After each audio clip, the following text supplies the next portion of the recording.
اور جن نوجوانوں کے نکاح نہیں ہوئے، اللہ ہم سب کو بہت اچھے بابرکت رشتے نصیب کرے، وہ بھی اپنے والدین سے اصرار کریں کہ دین کی بنیاد پر رشتہ کیجیے گا تاکہ مرد دم تک محبت کے ساتھ قائم رہیں۔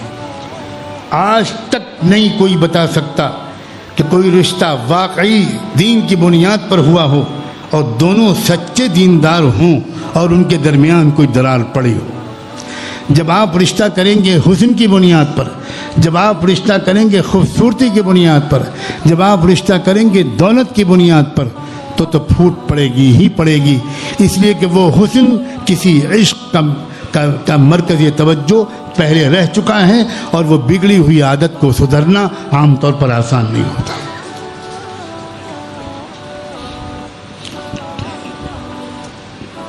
پاک دامن بنو لڑکوں، پاک دامن بنو نوجوانوں، پاک دامن بنو میری نوجوان بچیوں، اس لیے کہ اللہ کا وعدہ ہے جو نوجوان لڑکا پاک دامن ہوگا، اللہ کہتا ہے میں اس کی قسمت میں پاک دامن لڑکی لکھ دوں گا۔ الطیبات للطیبین والطیبون للطیبات، اور اگر کوئی گندا اور ناہنجار رہے گا اور ناپاک کام کرے گا شادی سے پہلے اپنی نوجوانی کی زندگی میں، تو یہ بھی اللہ کا وعدہ ہے گندی لڑکیوں کو گندے لڑکے ہی ملیں گے اور گندے لڑکوں کو گندی لڑکیاں ہی ملیں گی، اور ایسے لوگوں کا رشتہ کبھی قائم نہیں رہ سکتا۔ الخبیثات للخبیثین والخبیثون للخبیثات۔ تم لڑکی سے فون پر بات کرتے ہو، ایس ایم ایس کرتے ہو، تم واٹس ایپ میسیجز کرتے ہو، ہائی ہیلو کرتے ہو، پھر ملاقاتیں کرتے ہو، اور اس کے بعد سال دو سال کی دوستی کے بعد جب شادی کرتے ہو تو تم اس کے بعد کڑی نگرانی رکھتے ہو اپنی بیوی کی، بہت شک کی نظر سے دیکھتے ہو، اس لیے کہ تم کو یہ ہمیشہ کھٹکا لگا رہتا ہے کہ یہ لڑکی جب مجھ سے ناجائز تعلقات رکھتی تھی تو اس کا مطلب ہے دو چار اور سے بھی اور رکھتی ہوگی۔ ایسا لڑکا جس نے اپنی پسند سے شادی کی ہو وہ اپنی بیوی پر کبھی بھروسہ نہیں کرتا، کر ہی نہیں سکتا۔ وہ لڑکی ہزار یقین دلائے کہ وہ شادی سے پہلے کے دن تھے، اب میرے لیے آپ ہیں اور صرف آپ، لڑکا کبھی یقین نہیں کرتا۔ اور یہی حال لڑکی کا ہوتا ہے، وہ لڑکی بھی سمجھتی ہے یہ لڑکا جب مجھ سے تنہائیوں میں ملتا تھا، مجھے پارک میں اور ہوٹلوں میں بلاتا تھا، جب مجھ سے فون پر ہائی ہیلو کرتا تھا تو یقیناً دو چار اور لڑکیوں سے بھی کرتا ہوگا۔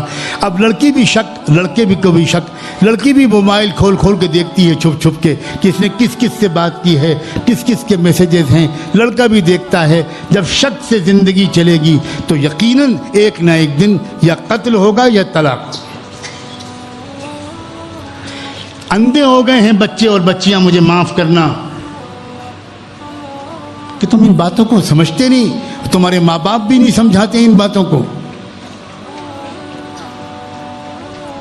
طلاق کیوں ہو رہی ہے؟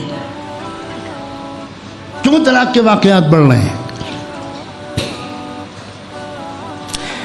مردوں کے اندر غصہ، حاکمیت کا احساس، برتری کا احساس، یہ سب بڑھ رہا ہے۔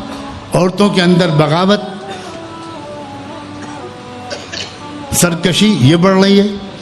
کیف بکم اذا فسق شبابکم وطغت نساؤکم، یہ وہ زمانہ ہے جب اللہ کے رسول نے جس کے بارے میں فرمایا تھا وہ دور کیسا ہوگا جب تمہارے نوجوان نافرمان ہو جائیں گے اور تمہاری عورتیں سرکش ہو جائیں گی۔ صحابہ کو یقین نہیں آیا، صحابہ نے پوچھا اوکائن ذالک یا رسول اللہ، اللہ کے رسول کیا یہ زمانہ بھی آنے والا ہے؟ آپ نے فرمایا نعم بل واشد، ہاں اور اس سے بھی برا زمانہ آئے گا۔ وہ کون سا زمانہ ہوگا؟ کیف بکم اذا اصبح المعروف منکرا واذا اصبح المنکر معروفا۔ بھائی یہ زمانہ عام زمانہ نہیں ہے، اس میں ایڈیشنل خوراک کی ضرورت ہے، تربیت کی ضرورت ہے۔ میاں بیوی کے درمیان ہفتے میں ایک آدھ مرتبہ بے تکلفی کے ساتھ دینی گفتگو کی ضرورت ہے۔ بے تکلفی کے ساتھ اس لیے میں کہہ رہا ہوں کہ مصنوعی قسم کا صرف حلقہ لگا کر کچھ کتاب پڑھ دینے سے آج کل کے زمانے میں کام چلنے والا نہیں ہے۔ زبردستی آپ نے کسی کو بٹھا لیا اور وہ بیچاری آ کے بیٹھ گئی کہ ماریں گے مجھے بعد میں اگر میں تعلیم میں نہ بیٹھی، اب وہ بیٹھی ہے، اس کو پتہ ہی نہیں کہ کیا ہو رہا ہے.